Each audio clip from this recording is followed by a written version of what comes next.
오쇼, 삶의 목적은 무엇입니까? 삶은 삶 자체가 목적이다. 그 외에 다른 목적은 없다. 삶은 신의 다른 이름이다. 다른 모든 것들은 목적을 가질 수 있고 어떤 목적을 위한 수단이 될 수도 있다. 그러나 어떤 경우에도 수단이 될 수 없으며 모든 것의 최종적인 목적지가 되는 한 가지는 남겨두어야 한다. 그것을 존재로 부를 수도 있고 신으로 불러도 좋다. 또는 삶이라고 불러도 좋다. 이런 단어들은 하나의 실제를 가리키는 다른 이름일 뿐이다. 신이라는 이름은 신학자들에 의해 생명을 부여받았다. 그러나 이 명칭은 완벽하게 보호받지 못한다. 거부와 반박이 가능하기 때문이다. 수많은 사람들이 신을 부정한다. 그러나 어떻게 삶을 부정할 수 있겠는가?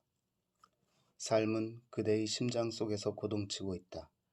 삶은 그대의 호흡 안에서 숨쉬고 그대의 눈을 통해 자신을 드러낸다. 삶은 그대의 사랑 속에서 자신을 표현하고 있다. 나무와 새, 산과 강 등 만물을 통해 삶이 다양한 축제를 벌이고 있다. 삶은 모든 것의 목적이다. 따라서 삶은 그 자체 이외의 다른 목적을 가질 수 없다. 다른 말로 표현한다면 삶의 목적은 삶 자체에 내재되어 있는 것이다. 삶은 그 자체 안에서 성장하고 팽창하고 찬미하고 춤추고 사랑하고 즐거워하는 목적을 갖는다. 이 모든 것이 삶의 모습이다. 그러나 지금까지 어떤 종교도 이 삶을 우리가 노력하고 애쓰는 모든 것의 최종적 목적으로 인정해주지 않았다.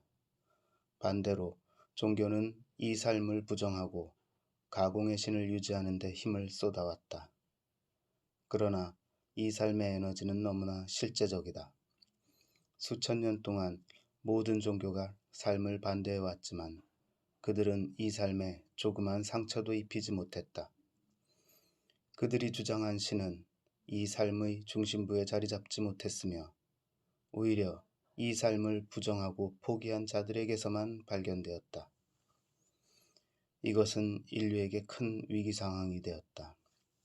삶을 포기한다는 것은 곧 죽음을 존경한다는 것을 의미하기 때문이다.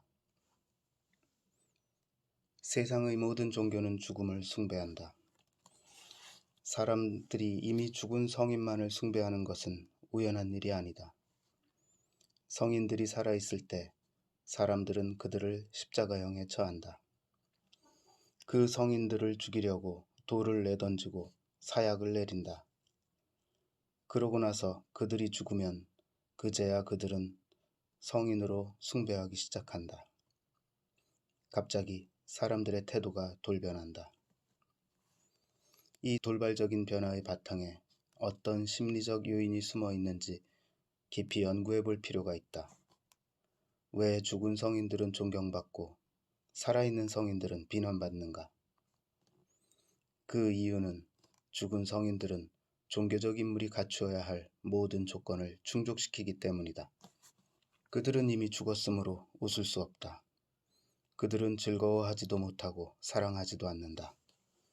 그들은 춤출 수가 없다. 그들은 이 세상에 실제하는 어떤 것과도 관계를 맺을 수 없다.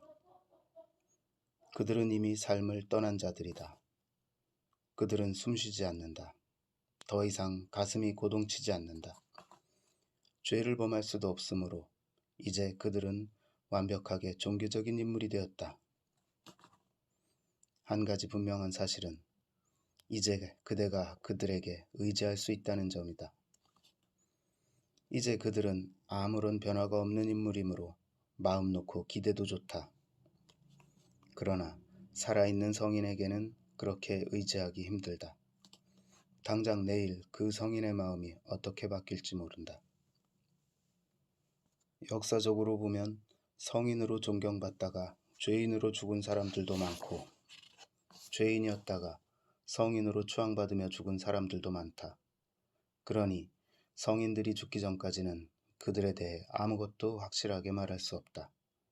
바로 이것이 가톨릭 교회에서, 불교 사원에서, 이슬람 모스크에서, 구르두아라에서, 유대교 회당에서 이미 죽은 자들을 숭배하는 가장 큰 이유 중에 하나이다. 살아있는 자가 죽은 자를 숭배한다. 현재가 과거를 숭배한다. 참으로 어리석은 짓이지만 그대는 이를 자각하지 못한다. 그대는 이 삶에게 죽은 것을 숭배하도록 강요한다. 삶의 목적은 무엇인가? 이 질문이 수천 년 동안 이어져 내려온 이유는 이 삶을 반대하는 종교들 때문이다. 그대들이 믿는 종교에 의하면 삶을 포기하고 파괴하는 것이 곧 삶의 목적이다. 신화적이고 허구적인 신의 이름 아래 그대 자신을 고문하는 것이 삶의 목적이다. 동물들은 삶 이외에는 어떠한 종교도 갖지 않는다. 나무와 별에겐 삶 이외의 다른 종교가 없다. 인간을 제외한 모든 존재가 오로지 삶을 신뢰한다. 그들에겐 신도 없고 사원도 없다. 그들에겐 신성한 경전도 없다. 그들에겐 삶이 전부이다. 삶이 신이고 사원이며 경전이다. 이 삶을 전체적으로 사는 것, 그들에게는 이것이 유일한 종교이다. 삶의 목적은 삶 그 자체이다. 더 충만한 삶, 더 깊고 승화된 삶이 삶의 목적이다. 삶보다 더 소중한 것은 없다. 그러므로 삶에 대한 존경은 너무나 당연한 것이다. 이 삶에 대한 존경심을 그대의 종교로 삼아라.